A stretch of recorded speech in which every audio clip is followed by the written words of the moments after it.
Dear students, welcome to physics time. हम कर रहे हैं डिप्लोमा अप्लाइड फिजिक्स 1 का सिलेबस, जिसका कि फर्स्ट चैप्टर चल रहा है यूनिट्स एंड डायमेंशंस। हम कर रहे थे एप्लीकेशंस ऑफ डायमेंशन एनालिसिस, है ना। डायमेंशंस क्या होती हैं? फंडामेंटल्स की पावर किसी ड्राइव्ड क्वांटिटी को डिफाइन करने के लिए कि ड्राइव्ड क्वांटिटी किन किन फंडामेंटल पे डिपेंड करती है। अब हमारी जो दो एप्लीकेशन हम कर चुके थे, इक्वेशन को करेक्टनेस चेक करना या इक्वेशन को डिराइव करना, ठीक है। और तीसरी इसकी एप्लीकेशन आती है जो हमारे सिलेबस की लास्ट एप्लीकेशन है, डायमेंशन एनालिसिस। इसके बाद खत्म हो जाएगा, बस आज ही हम करेंगे इसके लिमिटेशंस क्या हैं। तो हमारा टॉपिक है conversion of units. Third application है डायमेंशन एनालिसिस की कन्वर्जन ऑफ यूनिट्स। मतलब डायमेंशन एनालिसिस की हेल्प से हम यूनिट्स एक सिस्टम से दूसरे सिस्टम में चेंज कर सकते हैं। सिस्टम्स कौन कौन से पढ़े थे हमने? SI, MKS, CGS, FPS। इन सिस्टम्स की आपस में इंटरचेंज करना हो तो हम डायमेंशन एनालिसिस की हेल्प से इजीली कर सकते हैं। क्या कैसे होता है?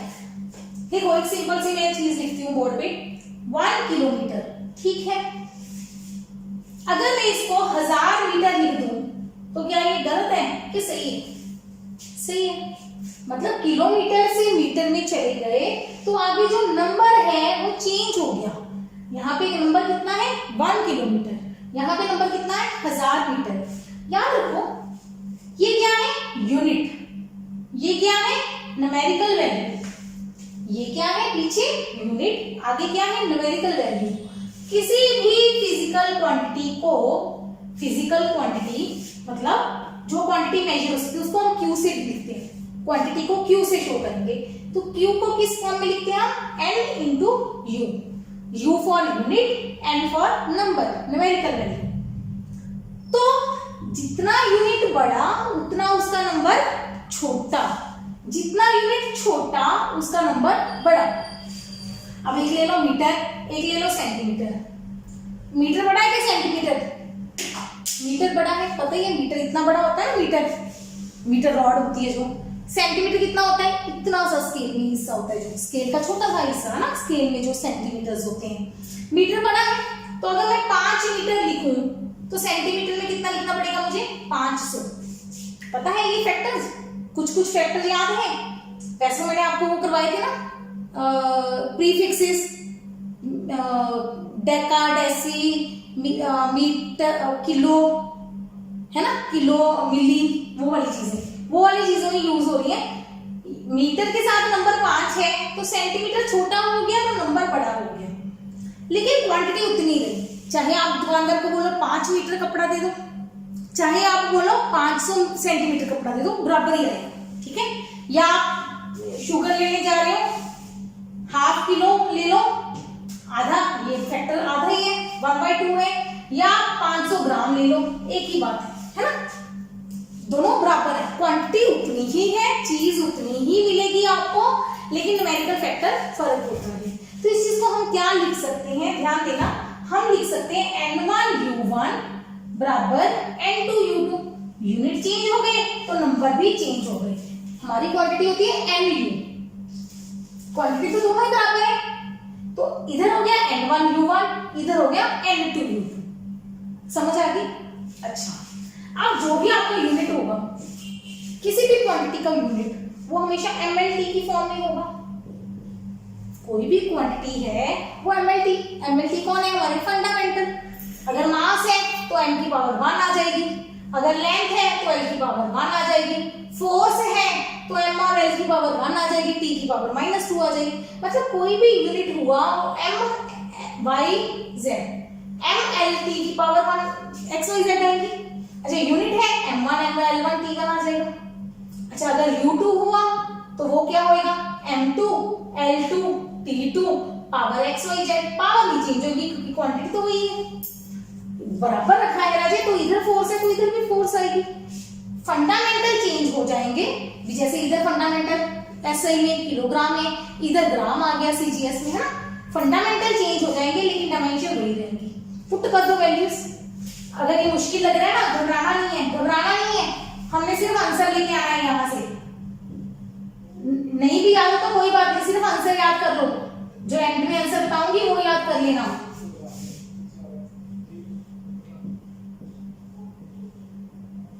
T2 की पावर Z।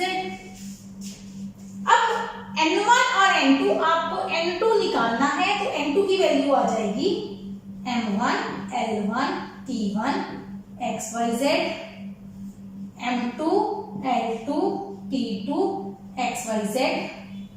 बस आंसर याद कर लो। अब आंसर क्या बनता है, N2 बराबर N1 ब्रैकेट राजी M1 और M2 की पावर X सेम है, पावर कॉमन निकालो, L1 अपॉन L2 की power Y, T1 upon T2 की पावर Z। बस अगर ये समझ आता है तो ठीक है, नहीं समझ आता तो ये आंसर याद कर लो। कन्वर्जन ऑफ यूनिट्स का क्वेश्चन पेपर में आएंगे, ये सॉल्व करना पेपर में नहीं आएगा, सिर्फ ये फॉर्मूला यूज करके हम सॉल्व करेंगे। तो ये फॉर्मूला मैं साइड पे लिख देती हूँ। कन्वर्जन ऑफ यूनिट्स में क्या करना है, आपको कहेंगे कि आपको ये चीज कन्वर्ट करके देनी है, तो आप क्या करेंगे,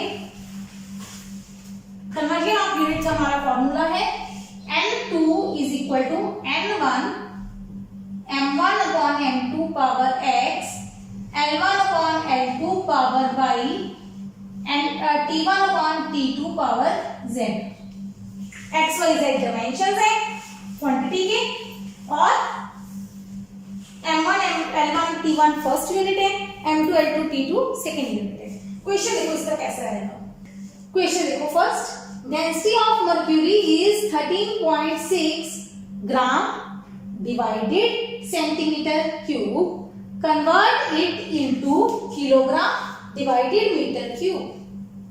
सबसे पहले आपको इस क्वेश्चन में क्या देखना है, दिया क्या है, ये निकालना क्या है, ये एक दिया है एक निकालना है। जो दिया है उसको लिख लो फर्स्ट, जो निकालना है उसको लिख लो सेकंड। पहला स्टेप, सबसे पहले आपको जो दिया है गिवन है वो फर्स्ट ले लो, टू फाइंड है उसको सेकंड ले लो, जो निकालना है वो सेकंड, जो दिया है वो फर्स्ट।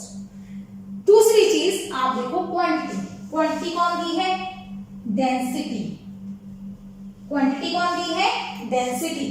डेंसिटी का फॉर्मूला क्या होता है, डेंसिटी का डायमेंशन, यस वेरी गुड, याद करो ml-3। डेंसिटी की डायमेंशन क्या होती है, ml-3। m की 1 l की -3, t है नहीं तो उसको लिख दो t की पावर 0, जो है नहीं उसकी पावर क्या कर दो 0। बस दो चीजें आनी चाहिए। अच्छा तीसरा क्या आना चाहिए, n1 गिवन नंबर कितना दिया है 13.6, n2 क्या है क्वेश्चन मार्क। पहला तो हमें ये चीज मतलब XYZ आ गया। अब क्या बचा, M1 L1 T1 M2 L2 T2। इधर हमेशा लिख देना है M1 L1 T1। टाइम है ही नहीं छोड़ दो, टाइम है ही नहीं छोड़ दो। M2 L2 मास और लेंथ। गिवन सिस्टम में मास किसमें है राजी, ग्राम में, तो आप लिखो 1 ग्राम। इधर मास किसमें है, किलोग्राम में, जो निकालना है किलोग्राम। इधर लेंथ किसमें है, सेंटीमीटर में। इधर लेंथ किसमें है, मीटर में। ठीक है, पहला स्टेप आपने देखना है कि मास लेंथ टाइम गिवन सिस्टम में कौन से हैं, निकालने वाले में कौन से हैं, क्वेश्चन से पता चल जाएगा। ठीक है, N1 दिया हुआ है, N2 क्वेश्चन मार्क है, डेंसिटी के डायमेंशन आप खुद से लिखोगे। खत्म बस। N2 बराबर N1 M1 upon M2 power X, X1 है, L1 upon L2 power -3, T1 upon T2 है ही नहीं, T1 अपॉन T2 एक बार लिख दो पावर 0। जिसकी पावर 0 है उसको छोड़ दो, भूल जाओ उसको, छोड़ ही देना। N1 की वैल्यू पुट करो राजे 13.6, M1 1 gram, M2 1 kilogram, L1 1 centimetre, L2 1 metre. ये छोड़ो, जिसकी पावर 0 है उसको छोड़ो। ये स्टेप समझ आ गया। ठीक है, अगला स्टेप अब देखो, अब सीखना है हमें 1 किलोग्राम में कितने ग्राम होते हैं? 1 किलोग्राम में कितने ग्राम होते हैं? 1000 ग्राम। 1000 ग्राम लिख दो। अच्छा अगला स्टेप, यहां पे ध्यान देना, पावर -3 है बच्चे, ये काम तो पहले इसको कर लो। 1 मीटर में कितने सेंटीमीटर होते हैं? 100 सेंटीमीटर। देखो ग्राम ग्राम सेम है, कट जाएगा, सेम कटेंगे अदरवाइज नहीं कटेंगे। सेंटीमीटर सेंटीमीटर कट गए, जो बचा है वो लिखो। क्या बचा? 13.6 गुना 1/1000 गुना 1/100 की पावर -3। पावर माइनस से उल्टा कर दो अंदर वाली चीज को, 100/1 की पावर 3। बस ये सीख रहे तो क्वेश्चन हो गया। 1/1000 वो ऐसे लिखा क्योंकि पावर 1 थी, ये 1/100 की पावर -3 थी, तो 100/1 की पावर 3 हो गई। 1/1000 गुना 100 की पावर 3 है, मतलब 100 गुना 100 गुना 100, नीचे 1 ही है, 1 गुना 1 गुना 1, ठीक है। 3 पावर करनी आती है, 3 बार लिख दिया उसको, जो कटता है वो काट दो, 2 जीरो कट गए, 1 जीरो और कट गए, बचा क्या? 13.6 गुना 10 की पावर लिख दो। राजी कितनी जीरो बची? 3, तो 10 की पावर 3। तो हमारे N2 की वैल्यू आ गई 13.6 गुना 10 की पावर 3, ठीक है। और हमारा आंसर आएगा N1U1 बराबर N2U2। N1 कौन है? 13.6 ग्राम पर सेंटीमीटर क्यूब, ये आपका यूनिट है फर्स्ट। दूसरा उधर आ जाएगा 13.6 गुना 10 की पावर 3 किलोग्राम पर मीटर क्यूब। ये हमारा आंसर है कन्वर्जन का, यही करना था हमने। खत्म, ठीक है। थोड़ा सा मुश्किल लग सकता है, पहला क्वेश्चन है इसलिए। डेंसिटी दी है, बिल्कुल ठीक है। डेंसिटी के डायमेंशन निकाल दिए एमएलटी की फॉर्म में। फिर जो गिवन सिस्टम है वो N1 हो गया, N2 क्वेश्चन मार्क होएगा हमेशा। फर्स्ट और सेकंड हो गया। फर्स्ट में मास किसमें है? ग्राम में। लेंथ किसमें है? सेंटीमीटर में। दूसरे में मास किसमें है? किलोग्राम में। लेंथ किसमें है? मीटर में। क्वेश्चन से पता चल जाएगा। फॉर्मूला लगाया, पावर पुट की, XYZ की पावर वैल्यू पुट कर दी ना, 1 - 3 0, 1 - 3 0, M1 M2 L1 L2 T1 T2 की जरूरत नहीं थी, छोड़ दिया, 0 पावर है, छोड़ दिया, नहीं तो क्वेश्चन में वो भी आता। M1 की वैल्यू पुट कर दी है ना, पुट कर दी। अब किलोग्राम और ग्राम तो कट नहीं सकता, तो सेम में कन्वर्ट कर दो। 1 किलोग्राम में 1000 ग्राम पुट कर दिया। सेंटीमीटर मीटर, मीटर बड़ा है, मीटर में 100 सेंटीमीटर लिख दिया। सेंटीमीटर कट गया, ग्राम कट गया, नंबर बच गए, नंबर ही आएंगे इसमें 1/1000। ये पावर नेगेटिव थी, उसको उल्टा दिया, 100/1 करके पावर 3 कर दी। 3 पावर को 3 बार लिख दिया, ठीक है। जो जीरोस कटती थी काट दी, बाकी को लिख दिया, आंसर आ गया, खत्म, ठीक है। First question. 3 क्वेश्चन बनाऊंगी, समझ आ जाएगी। Second question, convert 1 newton into dynes using dimension analysis. ये लिखा होगा, डीए मैंने लिखा होगा ना शॉर्टकट, डायमेंशन एनालिसिस, मतलब डायमेंशन की हेल्प से न्यूटन को टाइम में कन्वर्ट करो, ठीक है। डायमेंशन हमारी हेल्प करेगा। अब न्यूटन और टाइम क्या है ये खुद याद करनी है। क्या है? न्यूटन टाइम वैसे करवाया था, किसके यूनिट है? Units of force. वैसे हमें ये पता चल गया अब ये फोर्स है, तो फोर्स का साथ ही डायमेंशन फॉर्मूला लिख दो, M L T माइनस। सबसे पहले फोर्स का डायमेंशन फॉर्मूला लिख दो, M L T माइनस 2, ठीक है। पहला स्टेप हो गया। अच्छा, अब 2 सिस्टम्स हैं हमारे पास। न्यूटन किसमें होता है? SI में। डाइम किसमें होता है? CGS में।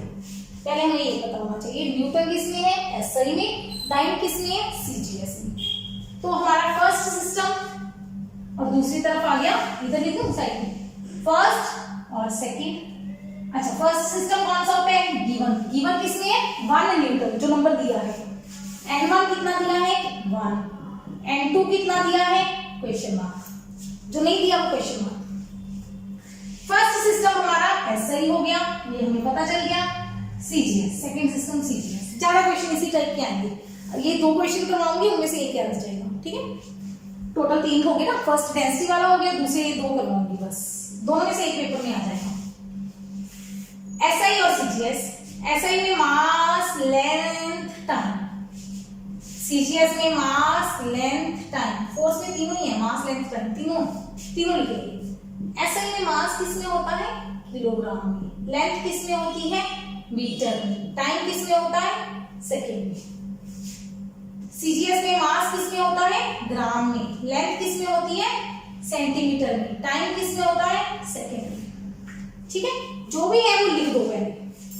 अब हमारा फॉर्मूला N2 बराबर N1 into M1 upon M2 power x कितना है फोर्स में 1, L1 upon L2 power 1, T1 upon T2 power -2, ठीक है।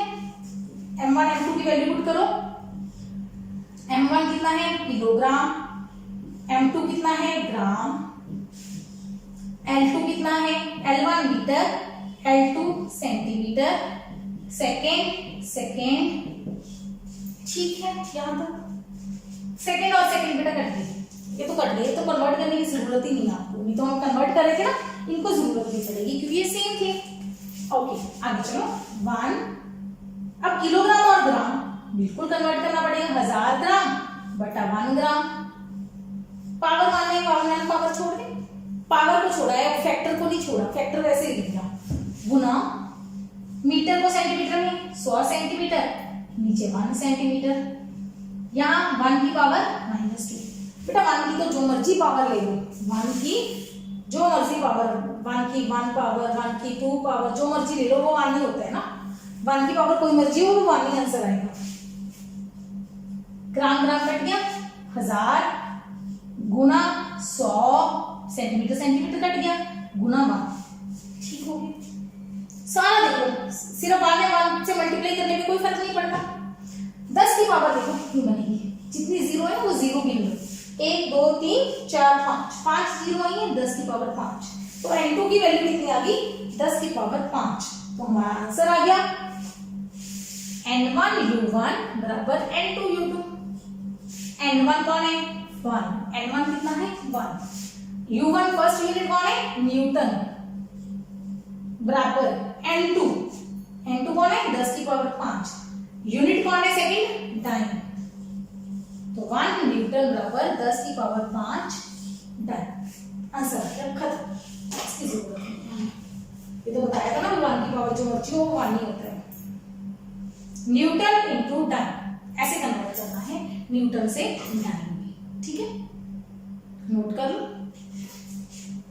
थर्ड एग्जांपल, इसी क्वेश्चन में चेंजेस करूंगी राजे। थर्ड एग्जांपल कन्वर्ट, पहले वाला नोट कर लो अच्छे से, इसको नेक्स्ट कॉपी में दोबारा लिखना शुरू करो जहां जहां मैं चेंजेस कर रही हूं। फर्स्ट है convert joule into ergs, joule into अर्ग्स।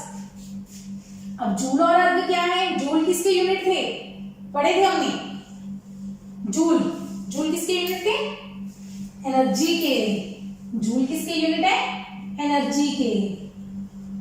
कोई भी टाइप की एनर्जी हो ऐसा ही नहीं, उसके यूनिट क्या होते हैं जूल, और सीजीएस में यूनिट क्या होते हैं अर्ग, ये नहीं याद करो, सीजीएस यूनिट हमने नहीं करवाया था आपको, ना डाइन बताया था ना अर्ग बताया था, जरूरत नहीं थी, सिर्फ इस क्वेश्चन में इसकी जरूरत पड़ेगी आपको, जूल और अर्ग आर यूनिट्स ऑफ एनर्जी। तो फर्स्ट सिस्टम हमारा कौन सा है एसआई, सेकेंड सिस्टम कौन सा है सीजीएस, तो ये तो सेम ही रहेंगे बिल्कुल, सिर्फ डायमेंशन चेंज होगी, एनर्जी की डायमेंशन क्या होती है m1 L2 T-2, n1 कितना है 1 same, n2 question mark, n2 बराबर फॉर्मूला सेम, सिर्फ डायमेंशन का फर्क पड़ेगा, बिल्कुल यहाँ पे डायमेंशन का फर्क पड़ेगा, ठीक है। एक बार एंड में मैं बता देती हूँ फिर नोट कर लेना, बस इतना सा चेंज आएगा, क्वेश्चन बिल्कुल सेम है। 1 इंटू 1000 इंटू, अब 100 की पावर 2, 100 की पावर 2 मतलब 100 इंटू 100 दो बार लिखेंगे, तो 10 की पावर कितनी हो गई टोटल 10 की पावर देखो 1 2 3 4 5 6 7, 10 की पावर कितनी हो गई? 7। तो हमारा आंसर आ गया 1 जूल बराबर 10 की पावर 7 अर्ग। ये हमारा आंसर आ गया। खत्म। बिल्कुल इजी इक्वेशन है, कुछ भी चेंज नहीं है। पहले वाला क्वेश्चन समझ आ गया तो ये वाला बहुत इजी है, नोट कर लो। ठीक, इसके साथ हमारा डायमेंशन एनालिसिस और उसकी एप्लीकेशंस खत्म हो गई। ठीक है, वापिस जाके वीडियो से दोबारा देख लेना, अगर कुछ नोट करना रह गया मैंने बता दिया बिना पूछे, है ना। आप कौन सा मेरे सामने बैठे हो ना, जो आपकी परमिशन लेके बैठा हूं। वीडियो में फायदा है आपको, वीडियो पॉज करके वापस जाके जहां मर्जी से दोबारा रिपीट कर लो। ठीक है, और आज का लास्ट टॉपिक, इस चैप्टर का last topic, limitations of dimensional analysis. Dimension analysis की लिमिटेशंस क्या है? हर चीज में कुछ ना कुछ कमियां होती हैं, कुछ ना कुछ ड्रॉबैक्स होती हैं कि जो पूरी तरह सॉल्व नहीं कर सकता सिस्टम। तो इसकी क्या कमियां हैं? First limitation, it does not tell about dimensionless constant. ये हमें डायमेंशन लेस कांस्टेंट के बारे में नहीं बताता। जैसे आपने लास्ट वीडियो में टाइम पीरियड वाला फॉर्मूला पेंडुलम का निकाला था, उसमें k की वैल्यू 2 पाई आ गई थी। वो कहां से आई, कैसे आई, ये डायमेंशन एनालिसिस हमें हेल्प नहीं करता। ठीक है, सेकंड, ये एक हमने इसकी एप्लीकेशन की थी। अच्छा, यही वाली एप्लीकेशन की बात करते हैं डेरिवेशन में। If quantity depends upon more than 3 factors, it cannot be derived। थोड़ी सी इंग्लिश है ये। अगर कोई क्वांटिटी 3 फैक्टर्स पे डिपेंड कर, 3 से ज्यादा पे डिपेंड करती हो, तो उसकी डेरिवेशन डायमेंशन एनालिसिस से नहीं हो सकती। 3 वाली डेरिवेशन हम कर सकते हैं, एमएल की 3 फैक्टर है, 3 पावर आ सकती हैं। 4 पावर वाली क्वांटिटी को हम डिराइव नहीं कर सकते। ठीक है, third question,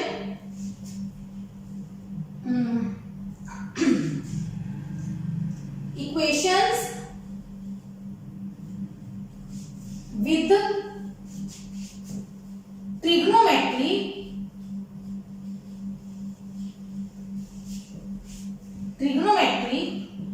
function. Trigonometric function कौन से होते हैं? साइन कॉस tan वाले, साइन कॉस tan वाले कैन नॉट बी डिराइव्ड। जिसमें ट्रिग्नोमेट्रिक फंक्शन आ जाएंगे उनकी भी हम डेरिवेशन नहीं कर सकते।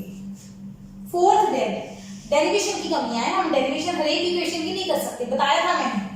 कुछ डेरिवेशंस हो सकती हैं, जैसे हमने कर ली हैं, energy equal to mgh, force is equal to mv square by r, time period of pendulum is equal to √L/g। एक हमने किया था वेवलेंथ वाला। वैसे कुछ कर सकते हैं, हर एक नहीं कर सकते। Equations having more than one term cannot be derived। मतलब क्या है? एक टर्म से ज्यादा टर्म्स हो। मतलब हमने क्वेश्चन किया energy is equal to mgh, है ना, ये पोटेंशियल एनर्जी का फॉर्मूला है। अगर हम कह दें एनर्जी बराबर mgh plus half mv square, not possible, ये डिराइव नहीं कर सकते हम। इसमें 2 टर्म आ गई, पहली दूसरी, 2 को ऐड किया हुआ है।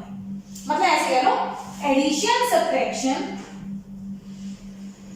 मल्टीप्लाई डिवाइड कर सकते हैं, subtraction formula can't be derived. जिसमें एडिशन या सब्ट्रैक्शन आ गई, उन फॉर्मूला को आप डिराइव नहीं कर सकते with the help of dimension analysis.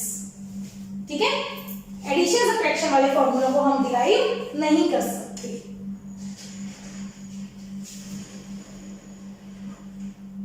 Next fifth, formula with 2 factors of same dimensions can't be derived। मतलब हर तरह की डेरिवेशन नहीं कर सकते जिसमें 2 फैक्टर आ जाए जिनकी सेम डायमेंशन हो। मतलब मान लो एक इक्वेशन आ जाए हमारे पास, कोई भी क्वांटिटी आ जाए Q, वो किस पे डिपेंड करती हो? वो डिपेंड करती है मास, अच्छा फोर्स लगा लो, ये वाली F G M1 M2 by R²। ये 2 मासेस आ गए, ठीक है, दोनों मासेस के सेम डायमेंशन है, तो इस तरह के फॉर्मूले को हम डिराइव नहीं कर सकते। हम मास एक ही बार आएगा तो कर सकते हैं, अदरवाइज हम डिराइव नहीं कर सकते। या कोई फॉर्मूला आ जाए जिसमें इनिशियल वेलोसिटी भी आ जाए, फाइनल वेलोसिटी भी आ जाए, वो फॉर्मूला हम डिराइव नहीं कर सकते। सेम डायमेंशन वाले फॉर्मूले डिराइव नहीं कर सकते, ठीक है। It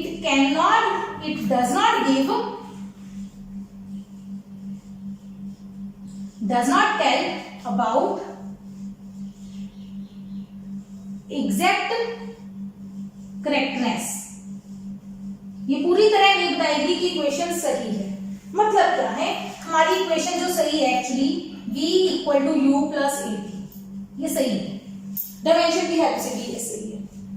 अगर पेपर में आ जाए v equal to 5u plus 2at, ऐसा फॉर्मूला आ जाए, आप डायमेंशन से हेल्प से चेक करो, दोनों तरफ की डायमेंशन क्या आएंगी सेम, तो आपको कि फॉर्मूला सही है, लेकिन फॉर्मूला क्या है, गलत। समझ आ गई? तो ये हमें डायमेंशन नहीं बता पाएगा कि कौन सा फॉर्मूला सही है, कौन सा पूरी तरह, मतलब अगर डायमेंशन बराबर ना आई तो पक्का गलत है, लेकिन अगर डायमेंशन बराबर आ गई तो श्योर नहीं होंगे हम कि फॉर्मूला सही है। तो ये कुछ डायमेंशन है कि लिमिटेशन है, वैसे और भी है, पर इतनी 6 में से 5, 6 या 6 याद कर लो आप, बहुत है, ठीक है। इतना से बड़ा क्वेश्चन आपके पेपर में नहीं आएगा, जहाँ बोर्ड के सिलेबस में नहीं आएगा, ठीक है। तो इतनी डायमेंशन की लिमिटेशन याद कर लो, दैट्स सफिशिएंट, ठीक है। खत्म करें। इस पूरे लेक्चर के साथ हमने डायमेंशन एनालिसिस चैप्टर कंप्लीट कर दिया है। क्या क्या टॉपिक किए हैं इसमें कवर, रिवीजन करवा देती हूँ, थोड़ा सा बता देती हूँ। पहले डायमेंशंस क्या होती हैं, डायमेंशन फॉर्मूला क्या होता है, डायमेंशन इक्वेशन क्या होती है। फिर हमने किया था बहुत सारी ऑलमोस्ट 20-25 फिजिकल क्वांटिटीज के डायमेंशन फॉर्मूले आपको याद करवाए थे टेबल बना के, वो याद कर लो अच्छे से। फिर हमने किया था principle of homogeneity of dimensions, कि डायमेंशन में होमोजेनिटी है, सेम क्वांटिटीज को ऐड कर सकते हैं, सेम को सब्ट्रैक्ट कर सकते हैं, मल्टीप्लाई किसी को भी कर सकते हैं, डिवाइड किसी को भी कर सकते हैं, लेकिन ऐड या सब्ट्रैक्ट उन्हीं क्वांटिटीज को किया जा सकता है जिनके डायमेंशन फॉर्मूले सेम हो, ठीक है। उसके बाद की हमने एप्लीकेशंस ऑफ डायमेंशन एनालिसिस, कौन कौन सी। फर्स्ट एप्लीकेशन की correctness of equation, second application की हमने डेरिवेशन ऑफ इक्वेशन, और आज लास्ट थर्ड एप्लीकेशन की conversion of units from one system to other system, ठीक है। और लास्ट में हमने किया लिमिटेशंस, डायमेंशन एनालिसिस की कमियां क्या हैं। ज्यादा कमियां हैं कांस्टेंट को लेके, कि कांस्टेंट वाली ना इक्वेशन डिराइव कर सकते हैं, ना करेक्टनेस बता सकते हैं, ठीक। तो इसी के साथ लेक्चर खत्म करते हैं। तो keep watching, keep learning, take care.